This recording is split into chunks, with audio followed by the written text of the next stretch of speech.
All right, we are jumping right into it. This is the amplification of assets. Talking about creating your cash compound. So right here at the bottom of the screen, this is actually my personal cell. If you would like to reach out with any questions, that is my personal number. Please use with discretion. Likewise, you can reach out to info@ourlegacycompany.com and shoot any questions there. So, all right, so just kind of jumping into it, what we want to talk about here is ultimately how to do things differently, right? The entire conversation around money it's interesting, right? Like it's just not taught. Think back to when you were in school. At best, most people I talk to, most clients that we talk to and sit down with, we ask them one question. What were you taught about money and investing and taxes in school? The answer is usually nothing. At best, people are usually taught how to balance a checkbook. My friends, this is by design, right?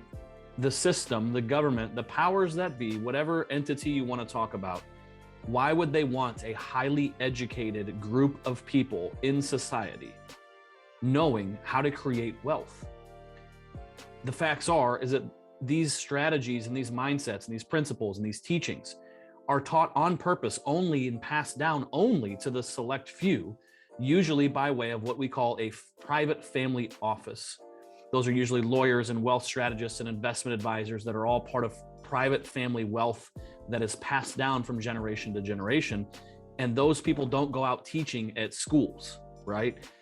You're lucky if you even go to a Ivy League school, to Harvard or Yale, to learn a lot of these principles to grow money. So with that said, I'm going to go ahead and dive into just some basics of money. Now, when we open up this conversation about money, let's talk about a few things here. Strategies that the wealthy use. That's a very broad term, okay? But please understand, we are so taught that making money and growing money is a product, right? You hear it all the time.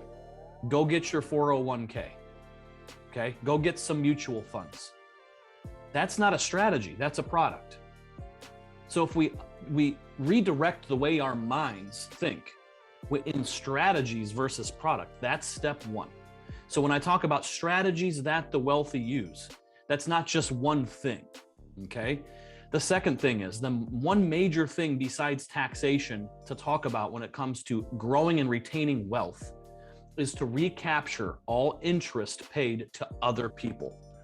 So what does that look like? Well, instead of utilizing financing through banks and utilizing methods of putting yourself in a position where you're paying money. Now, there are some caveats to that, right? You always want to think about, well, what about other people's money? Well, if you're earning interest on money as you're paying the bank money, like through real estate, that's a different story. What I'm talking about here is personal debt.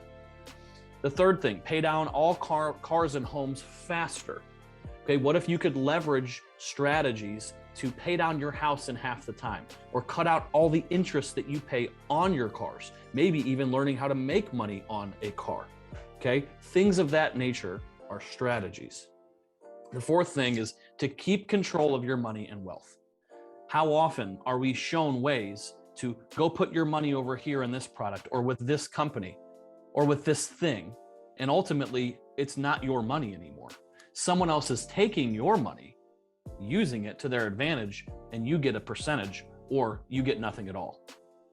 The fifth thing here is to create velocity of money in multiple places at once. This is single-handedly my favorite thing to talk about. See, what is money? We're going to get into that in a second. But in all reality, money is a made-up concept that all human beings have formulated and changed and made malleable from the beginning of time, when people were trading donkeys and horses and cattle and food as a means of exchange, until today, when we have this very utterly complex system of economy and global commerce.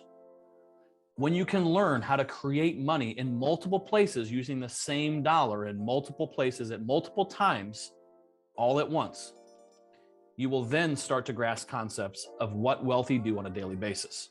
So let's get into some more details here. Let's look at traditional statistics. Social Security Administration says that only 5 out of 100 people will be financially secure in retirement.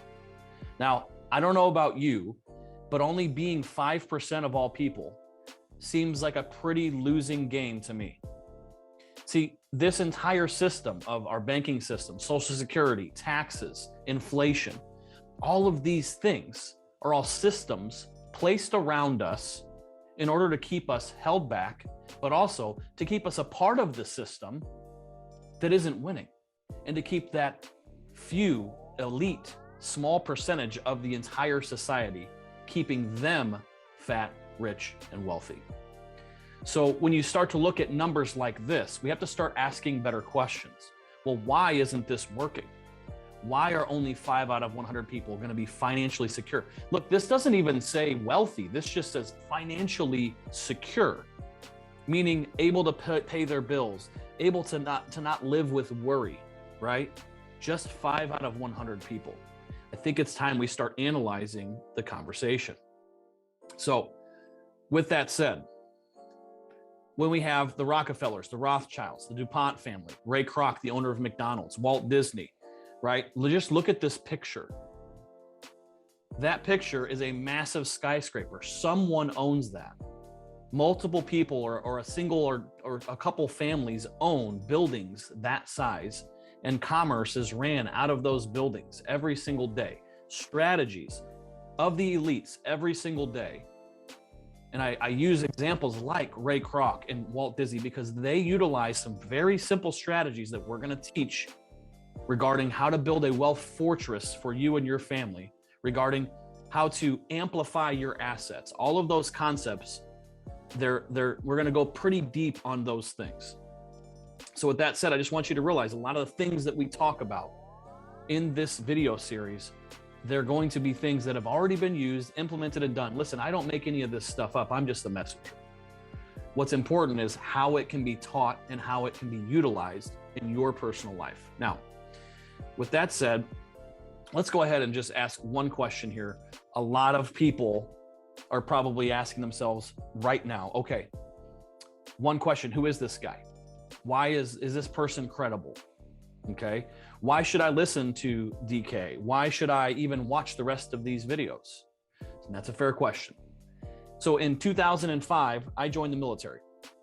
Fresh out of high school, I joined the military about a year after I graduated, and I said to myself, I want to do something more. I want to give back. I want to be a part of something. So I set out on my journey, and I served. I did one tour in Iraq, one combat tour. I came back, and upon realizing I didn't want to serve the rest of my life because it just wasn't something that I felt was going to bring monetary abundance for me, I knew there was more out there. I knew that I wanted to do more with my life. So I went on a search, and I sold everything you could think of, between cell phones and being in home sales and then getting into the financial industry. That's where I really started to get some traction in life and realize, hey, this is, I think, what I want to do. See, the problem is that I was a part of that system. I worked for your traditional financial advising firms, and I sat in the cubicles and I made the calls, and I worked for Wells Fargo and Prudential. And after a couple months of that, realizing that I wasn't even in the industry a year, and I wasn't happy with how I felt like I was serving people. I didn't really know exactly at the time why, but I felt like I was part of a cog in a machine. Hey, just go ahead and bring me your money, and I'll just talk to this guy and about how to structure your money into some mutual funds and maybe some bonds, and we'll protect your money, and then, we'll kind of gamble it in the stock market a little bit to try and make you an upside. And what I realized was that the only people winning from that truly was the financial institutions, and then eventually the government, when they tax the money that you grow anyway. It didn't really seem like a winning, fair system for the general public. So being someone that grew up in a small town, I grew up in a small town of roughly 5,000-6,000 people. I live in a farm town in the middle of nowhere in Illinois growing up, right? And I go through high school and the military. I played sports. I was very athletic. And getting out and getting into the financial industry, I started traveling and going other places and meeting people and realizing there was a big world out there.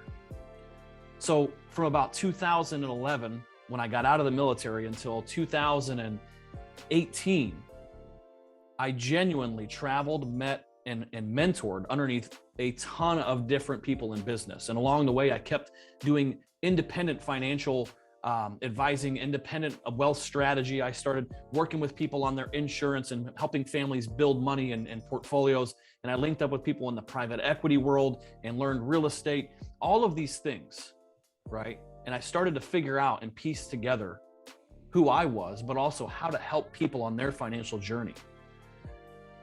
By about 2017 and 18, I had created enough monthly cash flow and yearly annual recurring revenue for myself that I realized I could teach this and do this on a bigger scale. So present day, I not only personally manage assets and cash flow strategies and help implement some of the things that you're going to learn today. I help implement those with NFL players, athletes, some celebrities, oil companies, right? The owners of oil companies, oil and gas, private equity market. We can structure and layer in strategies with pretty much anybody and everybody. Now, where my passion lies is not those high income earners. It's actually the everyday average American people that are just trying to get ahead. And instead of living paycheck to paycheck, or maybe having $5,000 set aside for a quote unquote rainy day, I want to be able to give back and help people grow something that actually will be able to be passed down to their kids and their grandkids. So with that said, my military days taught me one thing. It was never to give up, to always fight for what's right. And that mission has carried over from then until now for me. Talk to you in the next video.